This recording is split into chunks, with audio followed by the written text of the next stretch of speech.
Alors, mon nom est Freddy Duck. Moi, je suis Roland, le frère aîné de Freddy.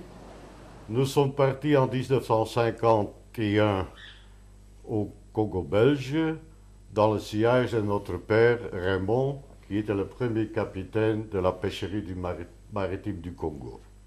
Alors, pour débuter cette interview, je crois qu'il faut reculer un peu en arrière et dire que dès la première naissance de la colonie, des expériences de pêche furent déjà tentées. Le but en était simplement d'approvisionner en poissons séchés la population indigène, qui était employée par des firmes privées et des firmes d'État. Pourquoi du poisson? Parce que la nourriture des indigènes au Congo était essentiellement basée sur les hydrates de carbone et ne contenait que très peu de protéines. Donc, la préoccupation des autorités belges en charge de la colonie était rien d'autre que de prévoir de la nourriture riche en protéines à la population congolaise. La première tentative de pêche dans la colonie fut organisée par la Compagnie du Congo pour le commerce et l'industrie, qui était un employeur principal dans le Bas-Congo au début des années 1900. Cette société avait été créée sous les auspices de la Société Générale de Belgique. Elle avait comme but d'expérimenter les possibilités de pêche en vue d'installer sur l'estuaire du fleuve Congo à Banane un séchoir de poissons et une usine de production de glace. Le capital initial investi à ce moment-là était de 650 000 francs belges et plus tard ce capital fut plus que doublé. Pour ce faire, la compagnie a loué une goélette rapide qui fut placée sous le commandement d'un capitaine suédois. Malheureusement, les premiers résultats n'étaient pas satisfaisants. Le problème de pêche surgit beaucoup plus tard. En 1912, on créa une nouvelle société, la Société d'études de pêcherie du Congo. En 1914, un premier chalutier, le Jacqueline, avait jeté ce filet devant la côte du Congo. Les résultats furent décevants également et on décida de louer le chalutier à la Société industrielle de Mauritanie avec un contrat de prévoir du poisson pour la population belge. Malheureusement, le contrat, cette convention et la coopération ne dura pas longtemps. En 1921, une nouvelle compagnie fut de nouveau créée, la Société de pêcherie à vapeur du Congo. De nouveau avec l'aide de la Société Générale de Belgique. De nouveau dans le but de favoriser l'activité d'intérêt général de cette société, et on accorda un subside de 180 000 francs belges qui fut alloué par le Fonds du roi créé par Léopold II. Une seconde tentative a eu lieu en 1921 avec le chalutier Boulamatari de la Société de pêcherie de vapeur à Congo, sans plus de succès. En 1925, le capital social fut réduit et les immeubles furent cédés à Imo Congo, qui lui les revendit à la colonie. Et le 31 mars 1903, la société fut liquidée. Comme anecdote, on peut dire qu'en 1960, il existait encore à Banana un lieu dit pêcherie où les vestiges subsistaient encore ayant servi à cette exploitation. Alors, il a fallu attendre beaucoup plus longtemps avant qu'on reprenne le fil rouge, c'est-à-dire en 1948, où le ministre de la colonie de ce moment-là, M. Pierre Wigny, était en train de préparer son premier plan décennal de développement économique et social du Congo. Le Congo, après la Deuxième Guerre mondiale, était en plein boom économique. Alors il fallait automatiquement maîtriser ce boom économique. Les populations indigènes émigraient de la brousse vers les grandes villes et cette fixation posait à nouveau le problème d'alimentation et on se retourna à nouveau vers les possibilités d'exploitation de pêche en haute mer. Le but final de cette nouvelle exploitation, cette idée, était vraiment cette fois-ci la réussite. Il fallait réussir à tout prix. Mais, malheureusement, les financiers et les industriels, vu les échecs précédents, décidèrent à ce moment-là qu'il fallait, avant d'investir du capital, de faire une recherche scientifique, une expédition scientifique. Le ministre des colonies a appelé en rescousse à ce moment-là l'Institut royal des sciences naturelles et a loué un chalutier à un armateur ostendais, le chalutier Norden de Troyes au 320 d'Ostende. Cette expédition fut baptisée expédition Bizi, ce qui veut dire en langue Kikongo, langue du Bas-Congo, viande. Bizi Namaza veut dire viande de la mer, en d'autres termes, poisson. Le Norden de Troyes fut équipé d'un laboratoire moderne, d'un échosondeur qui pouvait mesurer les fonds jusqu'à 2000 mètres de profondeur et quitta Ostende le 9 septembre 1948. Son itinéraire était Ostende, Tenerife, Dakar, Matadi et la durée du voyage était de 3 semaines. Arrivés sur place, pendant 10 mois, ils ont exploré toute une grande partie du plateau angolais, de la baie des Tigres, de la baie des Baleines, et après 10 mois d'exploitation et d'expérience, ils sont retournés en Belgique exactement 1 an et 1 minute après leur départ, le 3 juillet 1949, ils sont arrivés à Ostende. L'équipe des marins et pêcheurs était recrutée par l'armateur Wilfried de Brouwer. Ils étaient tous des marins expérimentés ayant l'expérience des voyages en Islande. Et le capitaine était M. Jean Lorenz, officier de long cours, affrété au mal de Douvres-Ostende. C'est ça. Ouais. L'équipage scientifique a été recruté par l'Institut royal de sciences naturelles, était composé de M. Charles van Gouthem, chimiste, de M. André Capard, de M. Max Paul, de M. Michiels et de M. Victor van Stralen, paléontologue de cette mission. Les journées à bord pendant cette période se remplissaient de différentes activités, par exemple chalutage, dragage, récolte de plancton, mesure de différentes profondeurs, analyse analytique et chimique de l'eau, de mer, pour déterminer finalement le taux d'oxygène, le taux de sel, et on pratique également la transparence, on mesurait la transparence de l'eau.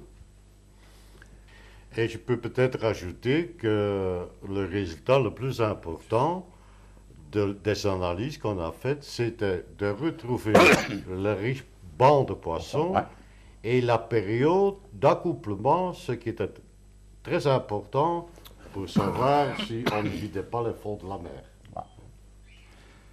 Et on peut dire, si je peux, on peut dire que les conclusions étaient très positives de l'expédition Bizi, et c'est à ce moment-là qu'on a décidé, de la part du ministère des colonies et des investisseurs privés, de créer une société coloniale de pêcherie. Comme Freddy a dit, les conclusions positives de l'expédition ont pris la décision de fonder la PEMARCO le 27 décembre 1950. Le but de l'armement était de mieux équilibrer la balance nutritive de la nourriture indigène dans le Bas-Congo et Léopoldville, en fournissant du poisson frais à un prix réduit, et cela sans aucun but lucratif. Le capital de départ était de 36 millions de francs belges et peu de temps après, on l'a triplé. L'OTRACO, c'est-à-dire l'Office de transport du Congo, représenterait le ministère des colonies et les investisseurs divers. Charles van Gouthem, membre de l'expédition Bizi, comme Freddy l'a déjà indiqué, fut nommé directeur sur place. Et M. René Gouman, ayant une longue carrière coloniale en tant que directeur adjoint de la Banque belgo-congolaise, obtenait le poste d'administrateur délégué. Le secrétariat à Bruxelles était sous le contrôle de M. Albert Charles, fils de l'ex-ministre des colonies. Le Norden de Troyes, O320, peut-être une toute petite explication, le O, c'était pour Ostende. Le 320, c'est le numéro de registration du bateau. Et le Norden de Troyes est un banc de sable situé dans la mer du Nord devant Ostende. Le Norden de Troyes quitte à Ostende le 9 septembre 1951, direction Matadi, terre promise et inconnue. Le capitaine Raymond Deuk était assisté par le mécanicien Herman Asmus, le barreur Victor Janssens et quelques matelots. Pour compléter l'équipage, ces matelots allaient être à l'arrivée du bateau rapatriés en Belgique. M. Omer de Greyze, le mécanicien de l'armement, faisait partie de l'équipage. L'itinéraire était le même que l'expédition de Busy, c'est-à-dire Ostende, Tenerife et Matadi. Durée de la traversée, 3 semaines. Une fois arrivé sur place à Matadi, le matériel de réserve fut déchargé et on s'occupa d'enrôler un équipage indigène. On faisait le plein de vivres, d'eau douce et de gazole et on partait pour le premier voyage dans les eaux tropicales. M. Van Goutem accompagnait l'équipage pour les faire profiter de son expérience au cours de l'expédition Busy. Volontairement, on allait limiter les prises à 4 tonnes de poissons. Au retour, on fit escale à Boma et la moitié de la cargaison fut vendue aux garnisons locales de la force publique. Par ce fait-là, le premier client de la P. Marco était la force publique. Le lendemain, le reste de la cargaison était vendu sur le marché indigène à Matadi. Entre-temps, à Ostende, la P. Marco prenait en charge 2 autres chalutiers, le Ostende 311, Victor Billet, et le Ostende 319, Norden de 2. Ils seraient envoyés au Congo selon le besoin de l'armement. Je vais vous donner aussi quelques mots sur la façon de recruter le personnel européen et la formation de l'équipage indigène. Les cadres étaient recrutés à Ostende, les Congolais sur place. Ces derniers préféraient naviguer à bord des bateaux de la compagnie maritime belge, bateaux de passagers et cargo. Le travail était moins dur. Arrivés à Anvers, ils achetaient toutes sortes d'affaires ou bricoles chez les fripiers et brocanteurs de la métropole. Une fois de retour au village, ils revendaient ces marchandises et par ce fait-là, ils avaient un certain prestige. Moyennant un paiement honnête et même plus qu'honnête, on trouvait assez vite les équipages indigènes qu'il fallait. Pour les Européens, le travail sous le soleil tropical était dur. Pour les Congolais, il fallait s'adapter à un rythme de travail très élevé. De plus, la pêche à haute mer ne leur était pas connue. Ils pêchaient en pirogue sur le fleuve ou bien à 200 km de la plage le long de la côte congolaise qui en tout comprend 32 km. En plus, ils ne savaient pas réparer les filets, ni faire des épaissures dans les câbles d'acier, chose élémentaire que doit connaître un matelot de pont. La formation se faisait tant bien que mal à bord. De bons mécaniciens furent néanmoins formés en 1960 sur la base de la force navale belge située à Kitona. Avec grande difficulté, on forma des barreurs fiables, capables de naviguer sur le fleuve. Il faut savoir que la force du courant pensée au chaudron d'enfer, tous les coloniaux doivent le connaître, le balisage à travers les divers obstacles, tout cela demandait une attention soutenue durant la remontée du fleuve qui durait 10 heures et la descente qui durait 6 heures. Ce n'est que seulement après l'indépendance qu'on a envoyé quelques indigènes dans les écoles spécialisées à Ostende pour apprendre le métier. Le plus grand problème, c'était la formation des capitaines congolais. C'est seulement en 1966 qu'on confia un commandement d'un chalutier à un capitaine congolais. Quelques mots d'explication sur la vie à bord. L'équipage comptait au total 15 hommes, 3 cadres blancs et 12 congolais. Sur un chalutier de 35 mètres de long et de 9 mètres de large, il y avait peu de confort. Les blancs disposaient chacun d'une petite cabine minuscule individuelle. Les Congolais étaient logés dans la pointe du Gaillard, dans des canardières.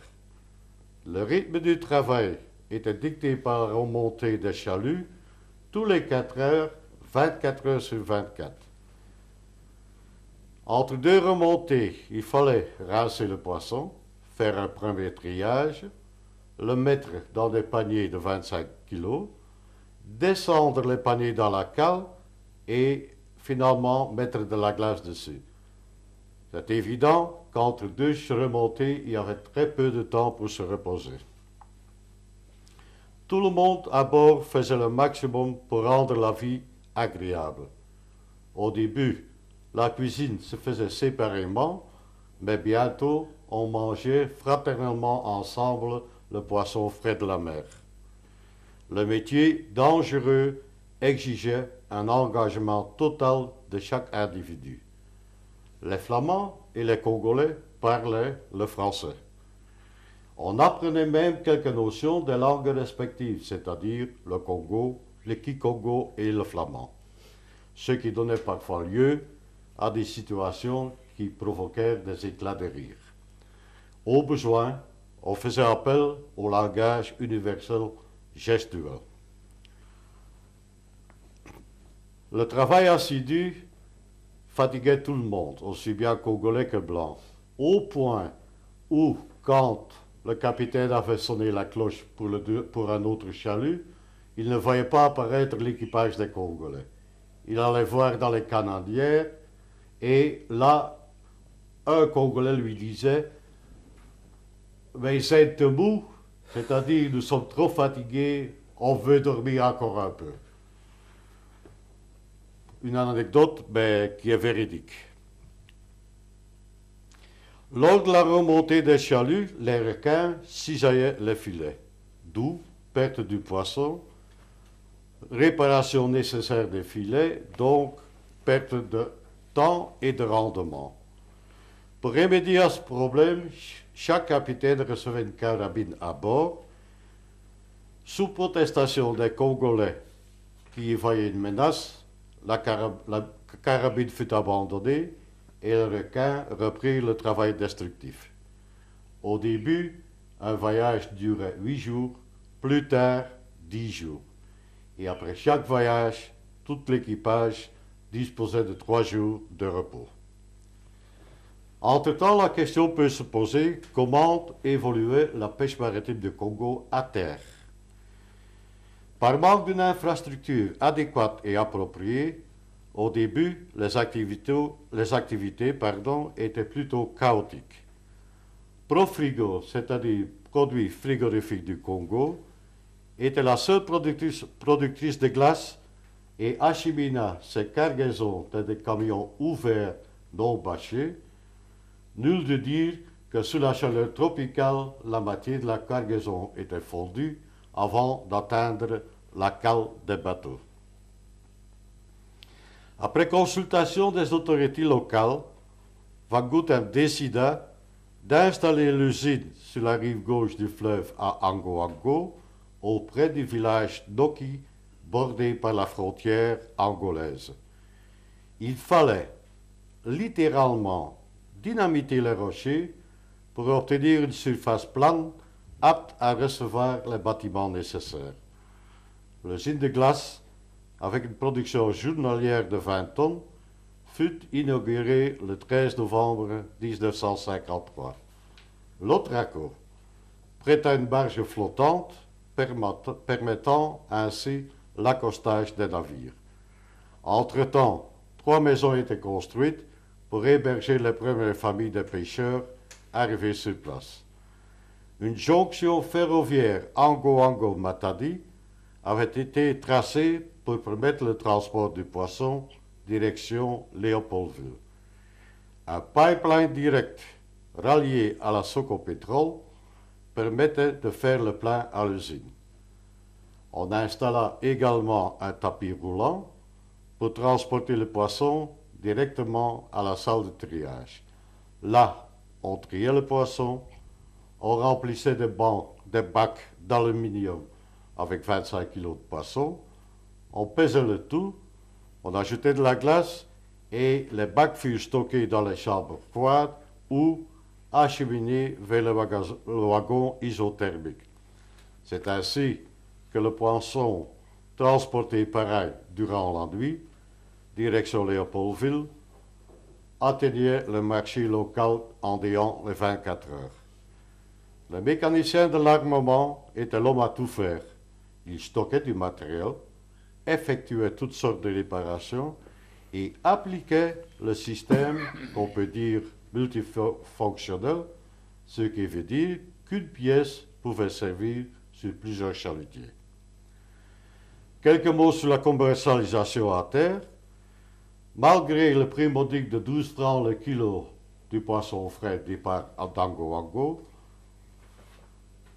la consommation au début laissait à désirer.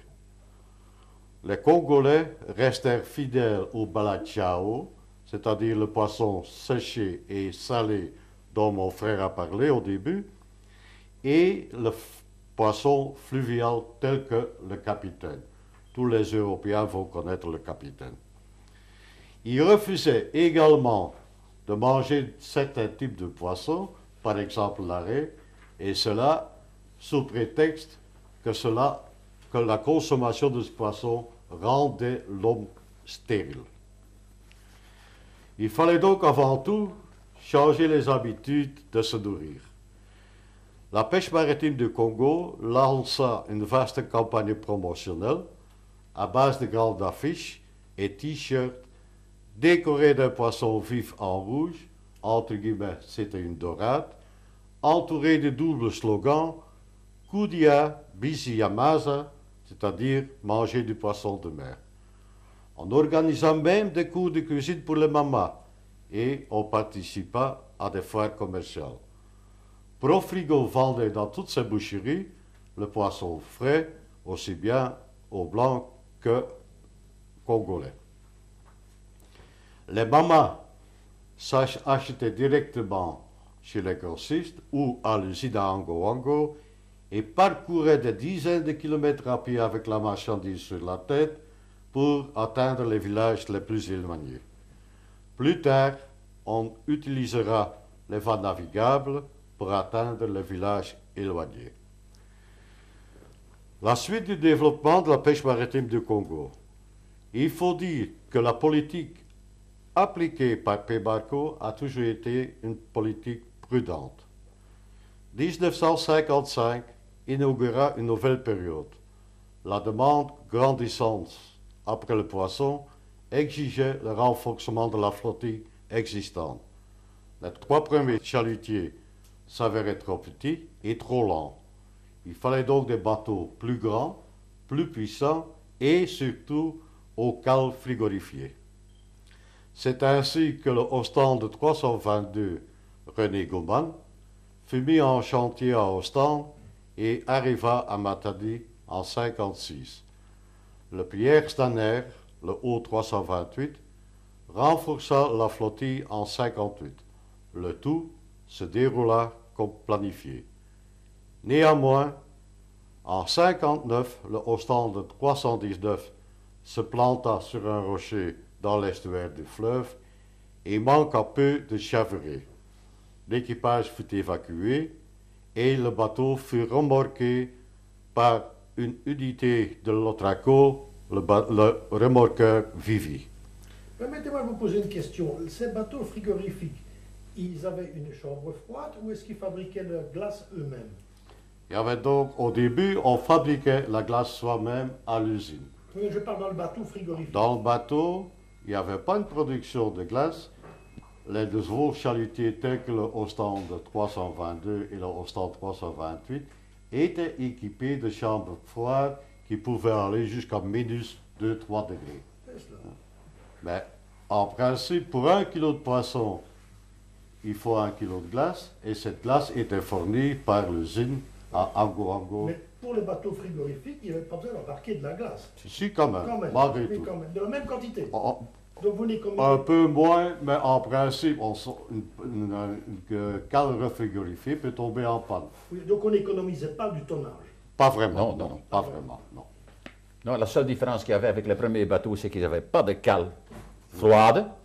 On rajoutait de la glace On ajoutait de la Les glace. nouveaux avaient une cale froide, mais il fallait de la glace aussi pour conserver le poisson. pour conserver le poisson. Et c'était l'usine de production de glace qui fournissait la glace au navire. Et à cette époque, aussi bien vous pêchiez non seulement au large de l'estuaire du Congo, vous pêchiez aussi au large de l'Angola et au large de l'Afrique équatoriale française. Et même l'Afrique du Sud, la Namibie. Les eaux territoriales étaient à combien de kilomètres à cette époque-là? On va y revenir dans les conclusions, mais enfin, on peut dire que les eaux territoriales étaient, comme partout, en général à 3000 nautiques.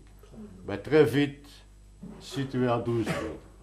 Mais une fois que les pays ont acquis leur indépendance, vous allez avoir un changement de politique, mais on y reviendra à la fin de l'histoire de la pêcherie maritime. L'expédition BC, il s'est basé sur 3000 nautiques. Oui, Exactement. oui.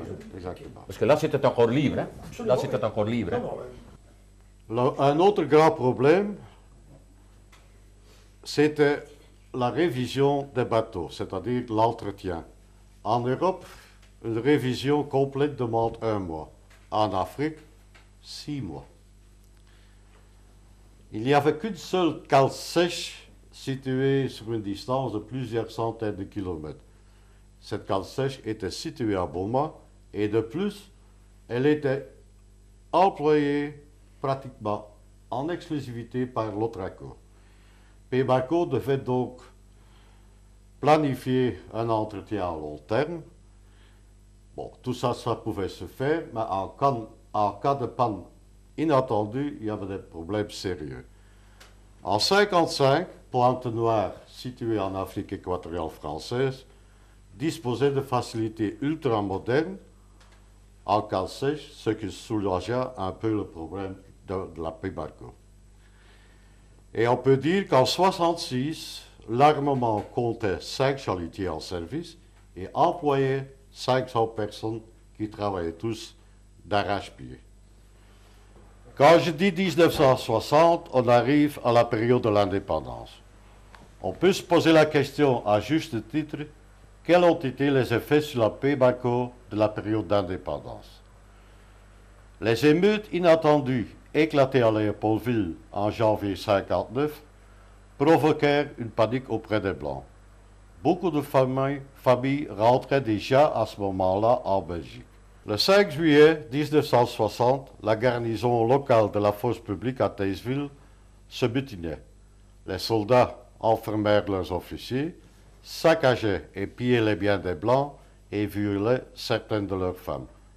Cette émeute se propagea rapidement à Matadi, où les émeutiers n'épargnaient rien ni personne. Les maisons de la Pébaco furent systématiquement mises à sac et quelques femmes surprises dans leur domicile furent gravement malmenées. Toute la flotte de la Pébaco se trouvait en mer, excepté le Ostend 322, resté à quai à Matadi, et qui fut saisi par les mutins.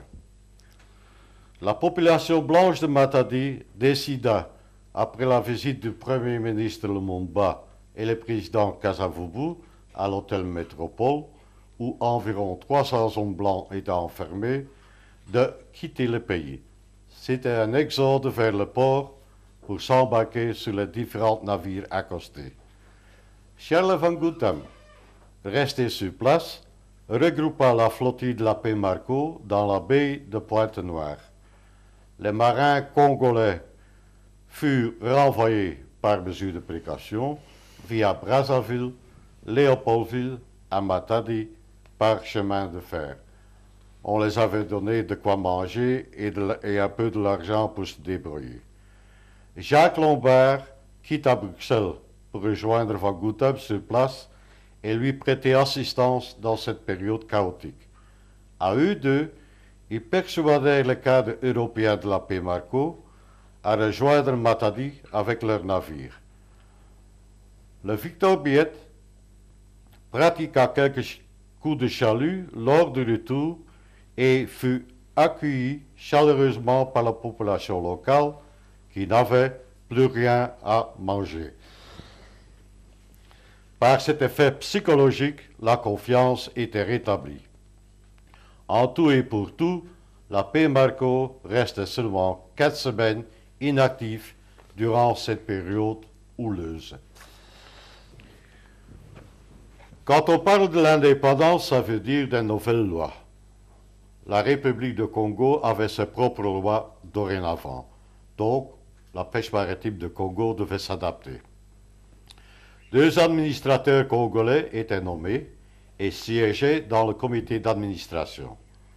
L'armement P. Marco fut scindé en 2 sociétés juridiques. 1. La société anonyme Armement et Pêche Maritime, avec siège social à Bruxelles et disposant d'un capital de 95 millions de francs belges. 2. La société congolaise à responsable limité, avec siège social à Matadi et disposant d'un capital de 6 152 000 zaïrs. À l'époque, un zaïr équivalait à peu près 90 francs belges. La demande en poissons frais excédait l'offre. En 1961, le Ostende 310 Mbizi, construit à Ostende, rejoignait la flotte. En 1966, ce fut le tour de la Croix du Sud, construit en Espagne. Ce bateau pouvait stocker 118 tonnes de poissons dans ses cales et congelait à bord 18 tonnes de poissons par jour. C'était donc une preuve de la confiance dans l'avenir de l'armement et une nouvelle conception de pratiquer la pêche. En 1966, P. Marco comptait 12 unités. La production avait dépassé en 1967 le cap de 12 400 tonnes. Un graphique peut vous montrer l'évolution des prises au courant des années d'exploitation. Entre-temps, en terre, on avait agrandi l'usine de glace qui maintenant produisait 60 tonnes de glace par jour. Et maintenant, malheureusement, on arrive aux raisons du déclin de la pêche maritime du Congo. Il faut se dire que les eaux territoriales au début étaient limitées à 3 000 nautiques, plus tard 12 000, mais maintenant l'Angola, la Namibie et l'Afrique du Sud portèrent à 200 000 nautiques la limite des eaux territoriales. De riches bancs de poissons étaient ainsi perdus pour la paix Marco. Il fallait aller plus loin et on ne pouvait pas récupérer les frais supplémentaires car le prix de vente du poisson était limité par le gouvernement. De plus, des bateaux congélateurs de la Russie, du Japon, de la Pologne restèrent 6 mois sur place et vidèrent littéralement les fonds de la mer. Mais le coup de grâce fut donné par la nationalisation des entreprises étrangères pratiquées par le maréchal Mobutu. P. Marco devenait ainsi P. Marza, c'est-à-dire pêche maritime zaïroise, avec à sa tête Lito, membre de la famille du président. Dès lors, le déclin fut rapide. Les caisses se vidèrent, il n'y avait plus d'argent disponible pour des pièces de rechange, des factures restèrent impayées Il n'y avait même plus de filets à certains moments. Les cadres belges n'étaient plus payés régulièrement, de sorte qu'ils quittèrent l'un après l'autre l'armement pour retourner définitivement en Belgique. Par manque d'entretien minimal, plusieurs bateaux coulèrent. D'autres, commandés par des capitaines congolais, pêchaient dans les eaux territoriales de l'Angola et furent saisis par les autorités. Un autre chalutier tamponna un cargo dans l'estuaire du fleuve et coula sur place. Le capitaine congolais avait tout simplement oublié de respecter la priorité de droite. Bref, tout cela mettait fin à un avenir si prometteur d'un armement dynamique. Néanmoins, pour la bonne histoire, en 1983, un ancien directeur, M. Gérard Martin, s'est rendu sur place pour faire une évaluation de l'infrastructure. Il a établi un rapport pour un redémarrage éventuel. Pour des raisons inconnues à nous, aucune suite a été donnée à ce rapport. Et maintenant, on arrive aux conclusions que mon frère Freddy prend pour sa charge. Pour en arriver aux fameuses conclusions, on peut dire qu'en dépit d'une fin peu glorieuse de la paix Marco, le bilan était quand même très positif. Alors que les premières pêches étaient plutôt décevantes, 300 tonnes par exemple en 1952, 3000 tonnes en 1955, elles atteignaient un record de 15 000 tonnes par an en 1970. Si on compare cela avec ce qui était pêché à la côte belge, le tonnage débarqué à Ostende pour un nombre beaucoup supérieur de chalutiers se situait aux environs de 45 000 tonnes. Donc on peut franchement conclure et dire que grâce à la pêche maritime, beaucoup de Congolais, surtout dans les villes, ont pu survivre au temps très difficile de l'après-indépendance.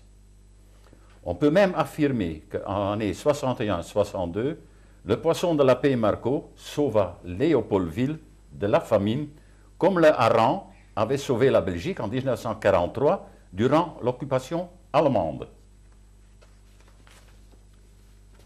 Un autre aspect très positif de la paix Marco, paix Marza, puisqu'il faut les citer tous les deux maintenant, le climat social au sein de paix Marco, paix Marza était optimal.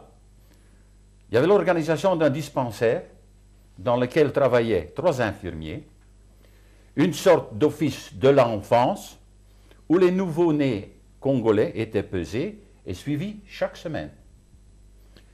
Une fois par semaine, on y préparait du riz et du poisson pour les mamans et leurs enfants. Il y avait également un petit magasin où les mamans pouvaient acheter du riz et autres denrées alimentaires, ainsi que du textile, et confectionner eux-mêmes leurs vêtements. Tout cela au prix de revient. Et cela sous la responsabilité d'une assistante sociale belge. Donc pour vraiment terminer, on peut considérer l'histoire de l'armement paix Marco comme exemplaire. Elle a mis en présence 2 cultures totalement différentes, Européens et Congolais, étaient appelés à travailler ensemble dans des conditions difficiles, mais stimulantes. Les relations humaines, appelons-les interraciales, étaient vraiment harmonieuses. Et je suis arrivé à la fin des conclusions. Pourrais-je vous poser une question? Oui. Vous disiez que vous avez pêché 15 000 tonnes de poissons Par an, à une certaine année, dans les années 1970, après l'indépendance, oui. Est-ce que paix Marco a jamais envisagé d'exporter ce poisson autre part que au Congo belge? Oui, effectivement, si je peux me permettre. Vas-y, vas-y. Vous avez déjà entendu le nom de Wilfried de Brouwer, de l'armateur qui a loué le premier chalutier à la paix Marco pour faire l'expédition Busy. À un certain moment, il est arrivé avec l'idée, et il avait même un bateau, le bateau s'appelait Narval, et c'est une histoire à part, mais ce bateau était un bateau congélateur, dans le vrai sens du mot. ce bateau, il l'a présenté à la PEMACO, mais la PEMACO n'a pas voulu l'acheter. Ensuite, ce bateau est parti en Argentine pour faire la guerre des Falklands. Là, il a fonctionné comme frégate et il a été coulé. Mais pour revenir à votre question, le but de M. de Broer était donc de congeler, aussi bien comme les Polonais, les Russes et les Japonais, du poisson et l'exporter vers l'Europe. Comme cela, ça se fait tous les jours maintenant. Si vous allez à la poissonnerie, vous avez du poisson qui vient de la Tanzanie, de l'Ouganda. Donc, à ce moment-là, on y pensait déjà vraiment. Mais la direction de la PEMACO a toujours été prudente et a décidé que le moment n'était pas opportun pour faire des choses pareilles. En plus, l'étude de M. Gérard Martin en 1983 allait complètement dans cette direction. Donc, son idée et ses conclusions dans ce rapport sont les suivantes. Travailler avec des bateaux congélateurs et quelques chalutiers en support qui faisaient la navette l'Atlantique du Sud, port de livraison, c'est-à-dire Matadi, d'où on allait expédier vers l'Europe le poisson congelé.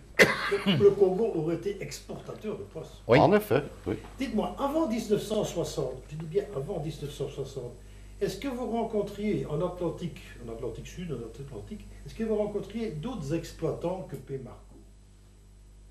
Il y en avait quelques-uns. Ah bah, Pointe-Noire. À Pointe-Noire, il y avait Les Français. les Français de Pointe-Noire. Les Ouais. Angolais, enfin des Portugais. Et quelques petits pêcheurs portugais, mais très rudimentaires. Là. Il y a Mais deux- la France y était présente avec sa colonie. Hein. Il y a deux anecdotes qui valent peut-être bien la peine d'être racontées. Il y avait donc un armement à Pointe-Noire, un armement français, donc en fait un concurrent de la PEMACO. À un certain moment, Oui, la Cotona. la Cotona, La c'est Cotona. ça, oui. La Cotona. À un certain moment, on venait chez la direction de la PEMACO, plutôt plus qu'au renseignement qu'autre chose, et Van Goutem, le directeur, ne voulait rien savoir parce que pour lui c'était un concurrent et il fallait l'éliminer dans le sens commercial.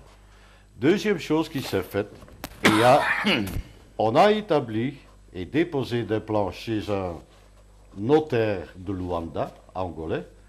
Il y a eu à un certain moment la pensée, et il y a même eu des résultats concrets, quand les eaux territoriales étaient à 200 000, cela voulait dire que la flotte de la PEMACO devait aller très loin, comme le prix était limité par le gouvernement, donc ils perdaient à chaque voyage de l'argent.